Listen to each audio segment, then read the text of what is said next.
दोनों बहू का इस घर में स्वागत है। अंदर आ जाओ, तुम दोनों बहुत सुंदर हो, बहुत प्यारी हो। केसरी ऐसा सोचकर अपने मन में सोच रही होती है। अब मेरी दोनों बहू आ गई हैं, इस घर को अच्छे से संभाल लेगी, जैसे कि मैंने संभाला है। ऊपर से अब ठंड में मुझे काम भी नहीं करना पड़ेगा। जैसा मैंने सोचा था उससे भी बहुत सुंदर है मेरा ससुराल। अपना ससुराल देखकर तो मुझे इतनी खुशी हो रही है कि बस क्या बताऊं। मेरी तो सारी ठंड भी भाग गई। यहाँ तो किसी चीज की कमी ही नहीं है। सच कहूँ तो बहुत सुंदर लग रहा है ससुराल। पहले तो मैंने बहुत गरीबी देखी है, लेकिन ससुराल में किसी चीज की कमी नहीं होगी क्योंकि सब बढ़िया है। दोनों बहू के चेहरे पर मुस्कान थी। तुम दोनों बहुत थक चुकी होगी और तुम्हें ठंड भी लग रही होगी। चलो मैं तुम्हें तुम्हारे कमरे में छोड़ आती हूँ, उसके बाद तुम्हारी पहली रसोई की रस्म करेंगे। केसरी ऐसा कहकर अपनी दोनों बहू को उनके कमरे में लेकर जाती है, जहाँ दोनों बहू थोड़ी देर आराम करती है। कुछ ही देर में केसरी उनके पास आती है और उन्हें पहली रसोई की रस्म के लिए बुलाती है। तुम दोनों ने आराम तो कर ही लिया होगा, चलो पहली रसोई की रस्म भी कर लेते हैं। केसरी ऐसा कहने के बाद दोनों बहू को ठंड में रसोई में छोड़कर बाहर चली जाती है। थोड़ी ही देर में फिर से वो दोबारा आती है। मुझे माफ कर देना, मैं तो तुम्हें सामान निकाल कर देना ही भूल गई, अभी देती हूँ।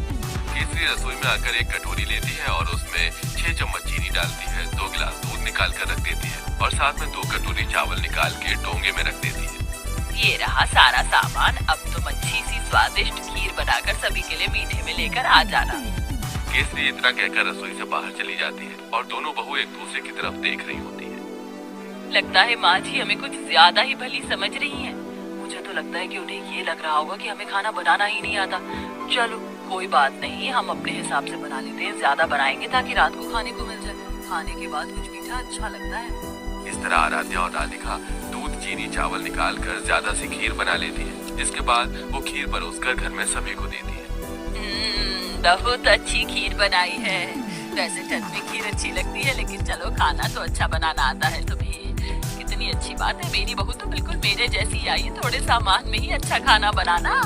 केसरी ये सोचकर बहुत खुश हो रही होती है। वो कुछ देर बाद अपने कमरे में आराम करने चली जाती है। अब दोपहर का खाना बनाने की बारी आती है, तो दोनों बहू ठंड में रसोई में आती है। कुछ ही देर में केसरी भी रसोई में आती है। अरे इस वक्त तुम रसोई में क्या कर रही हो? माँ जी हमने सोचा कि समय पर ही दोपहर का खाना बना देते हैं। अरे दोपहर के खाने की क्या जरूरत है, सीधा शाम को खाना बनाना चाहिए ना। वैसे भी ठंड में इतनी भूख कहाँ लगती है। और इस पतीले में क्या रखा है? केसरी तब पतीले को देखती है तो उसके अंदर खीर होती है। ये भगवान, इतनी सारी खीर! तुम दोनों ने इतनी सारी खीर कैसे बना दी, जबकि मैंने तुम्हें सिर्फ 2 कटोरी चावल दिए थे, 2 गिलास दूध दिया था।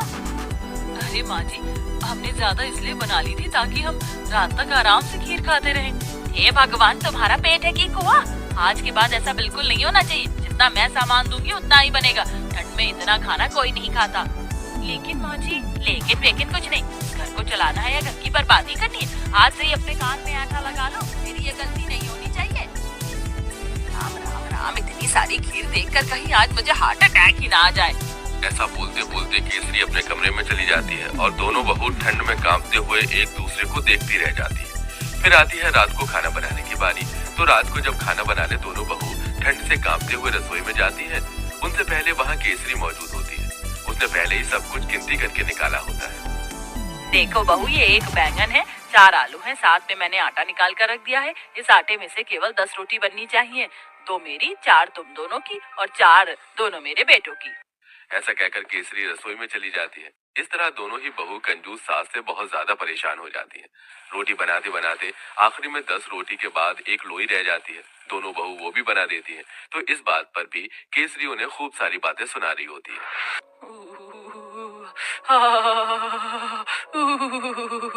बहुत ठंड लग रही है। एक तो घर के सारे काम करो, ऊपर से खाना भी बनाओ तो गिनती का।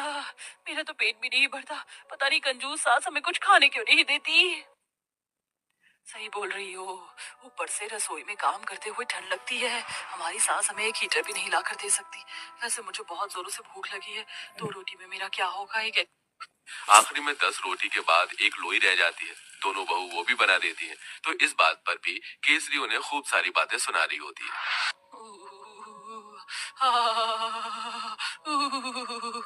बहुत ठंड लग रही है। एक तो घर के सारे काम करो, ऊपर से खाना भी बनाओ तो गिनती का। मेरा तो पेट भी नहीं भरता। पता नहीं कंजूस सास हमें कुछ खाने क्यों नहीं देती।